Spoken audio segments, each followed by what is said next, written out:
जय हिंद। ज्ञान बांटने की चीज है, लेकिन कौन इसे ग्रहण करेगा, कौन इसे ग्रहण नहीं करेगा, ये कहना मुश्किल है। कारण क्या है? जिस प्रकार से आप देखते हैं कि प्रसाद मंदिरों में जो है बांटा जाता है, तो उसके बाद जो है या पूजा होने के बाद बांटी जाती है, तो उसके बाद जो है जितने लोग क्या ग्रहण करते हैं, कितने लोग उसे श्रद्धा से ग्रहण करते हैं, कितने लोग जो है केवल जो है देख लेते हैं कि सभी ले रहे हैं तो हम भी ले लिए, सबने मुख में लिया तो हम भी ले लिए। इस प्रकार से जो है कोई उसे ग्रहण कर लेता है। जो उसे श्रद्धा से ग्रहण करता है उस प्रसाद को, तो वो प्रसाद का फल प्राप्त करता है। उसी प्रकार से जो है ज्ञान का फल जो है उसी को मिलता है जो उसे श्रद्धा पूर्वक जो है ग्रहण करता है। तो चलिए इस संबंध में जो है एक प्रसंग सुनाते हैं आपको सुकरात का। सुकरात के जो है आश्रम में सबका प्रवेश जो है वर्जित। ठीक है। एक बार की बात है कि एक व्यक्ति उसके समक्ष जो है ज्ञान लेने के लिए पहुंचा। तो व्यक्ति ने जो जब ज्ञान की बात की, तब जो है सुकरात ने कहा कि तुम हमारे आश्रम में तो आ सकते हो, लेकिन मैं जानना चाहूंगा कि तुम्हें किस प्रकार का ज्ञान चाहिए, तुम किस प्रकार का ज्ञान के लिए आए हो। पहले मैं देखना चाहूंगा कि तुम्हें सचमुच ज्ञान की जरूरत है या नहीं, क्योंकि अगर जो है जिसे पेट जिसका भरा हुआ है और उसे भोजन दिया जाए तो वह भोजन व्यर्थ हो जाता है। उसी प्रकार से अगर तुम्हारे अंदर किसी भी प्रकार का फालतू ज्ञान भी अगर भरा हुआ है जिसका कोई कार्य नहीं है जीवन में, तो भी जो है तुम ज्ञान प्राप्त नहीं कर सकते हो। ज्ञान के लिए तुम्हें बिल्कुल खाली होकर आना पड़ेगा, जिस प्रकार से एक भूखा व्यक्ति भोजन के लिए आता है, तभी तुम भरपेट जो है भोजन कर सकोगे, अर्थात तुम जो है ज्ञान प्राप्त कर सकोगे। सुकरात के ऐसे कहने पर जो है व्यक्ति ने जो है बड़ी जो है धैर्यता से जो है अपनी मनसा जाहिर करते हुए कहा कि प्रभु मुझे जो है कुछ ऐसा ज्ञान दे दो कि मुझे जो है केवल धन हो जाए। मैं चाहता हूं कि केवल मैं धनी बनूं। तब जो है सुकरात ने उससे कहा कि एक कार्य करो, तुम मुझे एक उत्तर दो। मान लो कि तुम्हारे पास जो है बहुत सारा धन हो गया।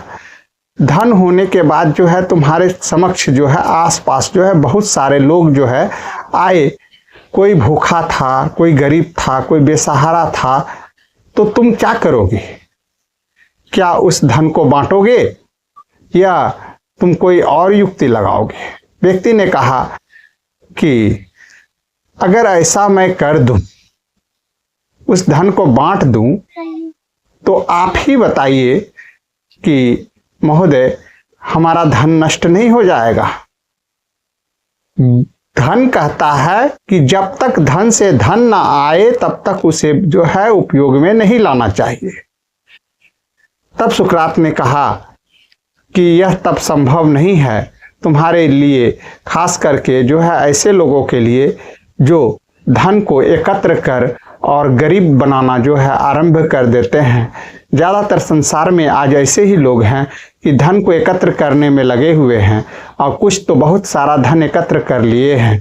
कोई धन अपने साथ लेकर नहीं आता है। जब धरती पर वह जन्म लेता है तो खाली हाथ आता है, लेकिन इसी धरती पर वह दूसरे का हक मार करके और अपना धन जो है जमा कर लेता है। तो ऐसी स्थिति में कई लोग निर्धन हो जाते हैं।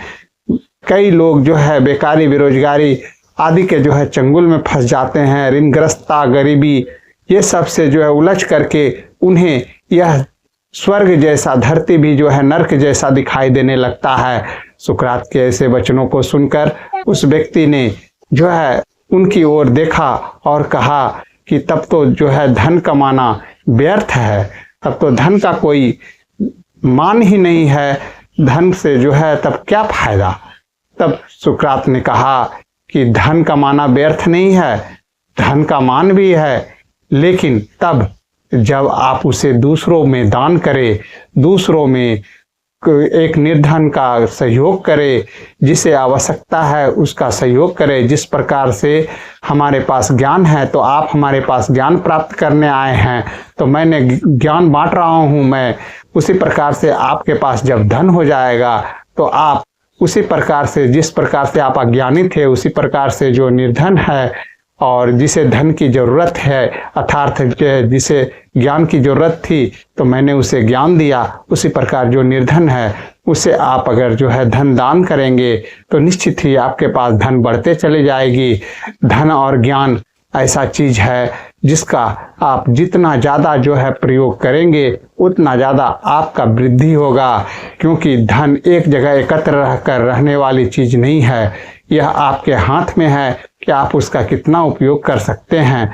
अगर आप उसका ज़्यादा से ज़्यादा उपयोग करेंगे, ज़्यादा से ज़्यादा लोगों तक फैलाएंगे, तो वह धन आपको निश्चित तौर से ज़्यादा जो है आपके लाभ में, आपके हित में आएगा। अब आप कहेंगे कि वह तो धन चला गया, नहीं, जब वह धन आपका जो है जाएगा, लोगों के पास पहुंचेगा, तो निश्चित है कि लोग आपको दूसरे रूप में देंगे, यश और कीर्ति के रूप में आपका धन जो है सामने आएगा, जिससे आपकी एक अलग पहचान बनेगी, आपके प्रति लोगों का एक अलग तरह का प्रेम उमड़ेगा। और आप जब इस धरती को छोड़कर चले जाएंगे तो भी आपका मान बना हुआ रहेगा। इस प्रकार के वचनों को सुनकर, सुकरात के वचनों को सुनकर वह व्यक्ति पलवित हुआ और उसने कहा कि अब मुझे धन प्राप्ति का ज्ञान हो चुका है।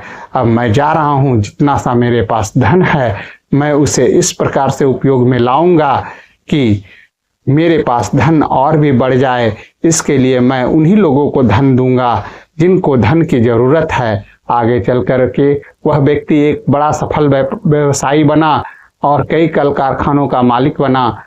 उसने जो है उन धन को उन लोगों को दिया जिससे उसे वास्तविक में आवश्यकता थी, अर्थात कुछ बेरोजगारों को दिया रोजगार करने के लिए। और आगे चल कर के जो है कई जो है रोजगार जो है वो उत्पन्न भी किए। और कहा जाता है कि एक समय जो है जब उसकी मृत्यु हुई तो उसके पास इतने लोग खड़े थे, शायद एक जो है ऐसे धनी से धनी व्यक्ति के पास भी लोग जो है मौजूद नहीं होते हैं। उनके पास एक जो है गरीब, बेरोजगार और रोजगार से भरे हुए लोग, सभी तरह के वर्ग के लोगों का एक बड़ा तांता उसके घर के सामने खड़ा था। तो इसलिए कहा जाता है कि धन या विद्या परोपकार की चीज है, इसे केवल परोपकार में ही लगाना चाहिए। जय हिंद।